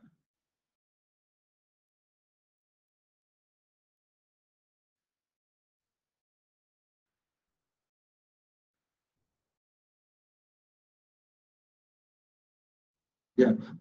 L'âge, ça reste l'âge.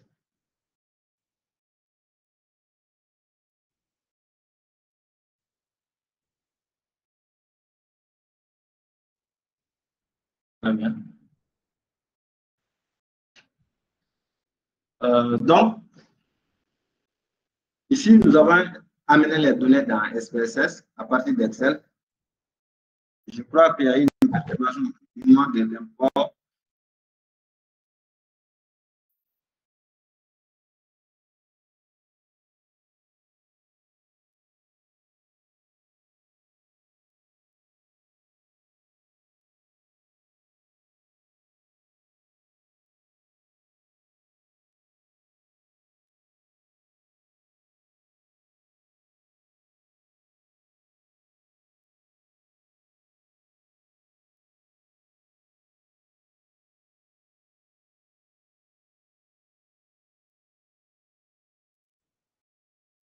Donc, nous avons ici importé les données à partir d'Excel.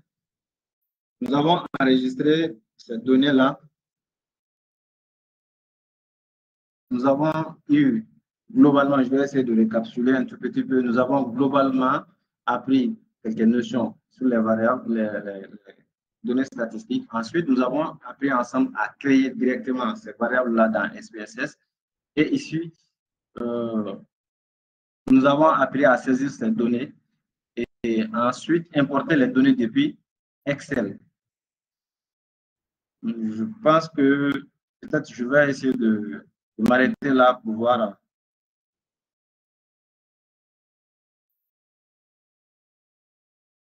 On va peut-être s'arrêter là aujourd'hui et essayer de voir s'il y a des questions, essayer de répondre aux questions.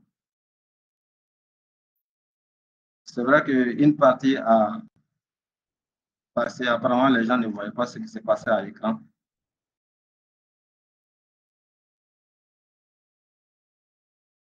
La question, s'il y a des questions, je vais voir dans le chat.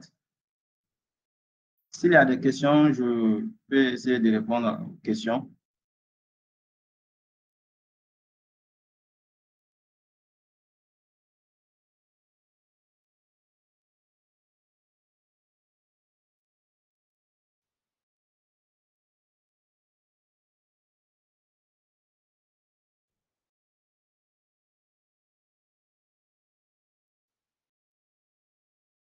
Des questions, si possible. Voilà.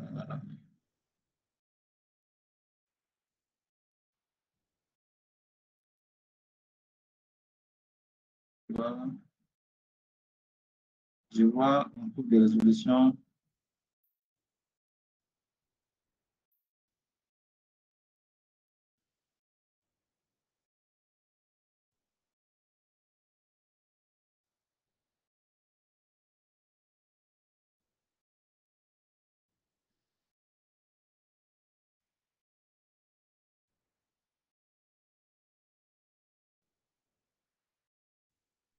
Les gens ne voient pas l'écran.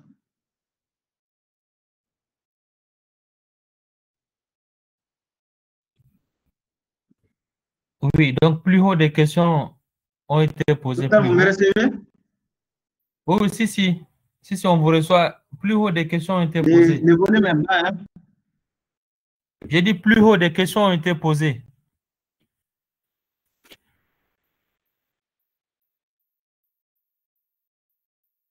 Les questions seront écrites ou ça sera oral? Oui, non, des questions par message. Il faut voir dans le chat.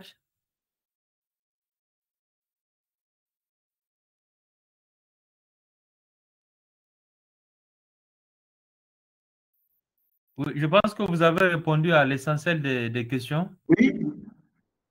J'ai dit, je pense que vous avez répondu à l'essentiel des questions. Maintenant, si vous pouvez faire... Je vous reçois un peu mal, hein? Est-ce que vous m'entendez? Est-ce que vous m'entendez? Oui, docteur, est-ce que vous m'entendez? Très faiblement, oui. Oui, je dis, je pense que vous avez répondu à l'essentiel des questions. Peut-être qu'il faut faire une synthèse pour la séance d'aujourd'hui. Et puis, on verra la prochaine séance.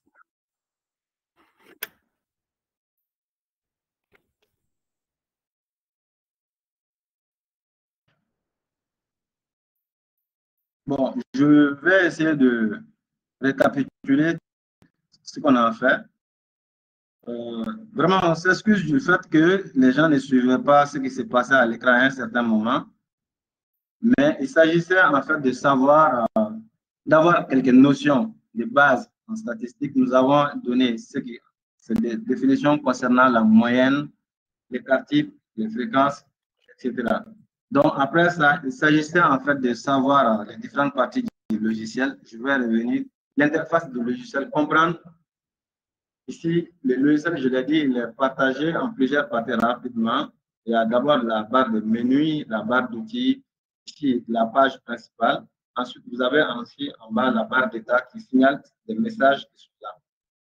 Et pour créer des variables, vous devez passer ici soit dans la vue des variables. Et lorsque vous voulez saisir des données, vous saisissez les données dans la vue des données. Donc, je vous ai dit que la création d'une variable répond à un certain critère, notamment au niveau du nom, du type, etc. Les noms, je vous l'ai dit, il y a des critères à respecter, notamment l'absence, l'impossibilité d'utiliser certains caractères spéciaux et également l'impossibilité de commencer le nom d'une variable par un chiffre. Les types, apparemment, certains n'ont pas compris ça. Je pense qu'il y avait une question par rapport à ça, mais je crois l'avoir répondu. Ici, les types dans SPSS ne correspondent pas exactement au type statistique. Il ne s'agit pas du type statistique. Ici, si le contenu de la variable est une lettre ou bien est-ce que c'est un nombre, la façon de traiter un nombre et un chiffre est différente. L'ordinateur traite différemment un nombre et un chiffre. Donc, quand on met numérique, ça veut dire qu'on va mettre des nombres à la place de la réponse. SPSS va essayer de faire des traitements en fonction de ce qui a été choisi. La largeur, etc. Donc, nous avons expliqué ces différents éléments. Et également, nous avons appris ensemble à saisir les données, à enregistrer ces jets de données, puis importer des données à partir d'Excel. Et ce qu'on aimerait peut-être apprendre, peut-être la prochaine fois, si possible, ça va être de faire des calculs simples. On va pouvoir calculer la moyenne, on va pouvoir calculer l'écart type, on va pouvoir calculer les fréquences, etc., des tableaux de fréquences. Donc, en gros, voilà ce que je voulais dire sur cette formation et nous nous excusons des moments où vous n'avez pas pu suivre ce qui s'est passé à l'écran. Docteur Soumaila, je ne sais pas si vous me recevez encore. Oui, si, on reçoit bien. Vous recevez? Oui, si, on vous reçoit bien. Donc, merci beaucoup, docteur Marico. Merci pour ce cours assez détaillé. Merci pour les efforts. Donc, je pense qu'on va programmer la prochaine séance et une notification sera envoyée par mail et via nos canaux de diffusion concernant la date et l'heure précise donc de la prochaine séance concernant cette série de formations sur le logiciel SPSS. Donc, sur ce, merci beaucoup, docteur Marico. Je ne sais pas si vous avez un mot de la fin ou pas. Bon, je crois autre chose à ajouter. Si vous avez quelque chose à dire, sinon c'est bon. Pas d'autre chose. D'accord. Sauf que je remercie les participants et nous nous excusons du fait qu'ils n'ont pas pu suivre certaines étapes à l'écran. Nous nous efforcerons sûrement de remédier à cela la prochaine fois. Et vous, je vous remercie pour votre invitation. Merci bien. Voilà, peut-être la séance prochaine, on va essayer de voir ce qui a manqué. Et puis, voilà, afin de corriger et puis aborder donc d'autres aspects de ce logiciel. À travers les questions-réponses, donc ceux qui étaient là à cette séance pourraient éventuellement poser des questions. On a une phase de 45 minutes environ, des questions-réponses. Donc pour les manquements et puis les zones d'ombre concernant cette séance. À la prochaine fois, Inch'Allah. Merci bien. Merci à tous les participants. Merci, docteur Marico. Et au revoir. Merci, je vous remercie. Assalamu alaikum.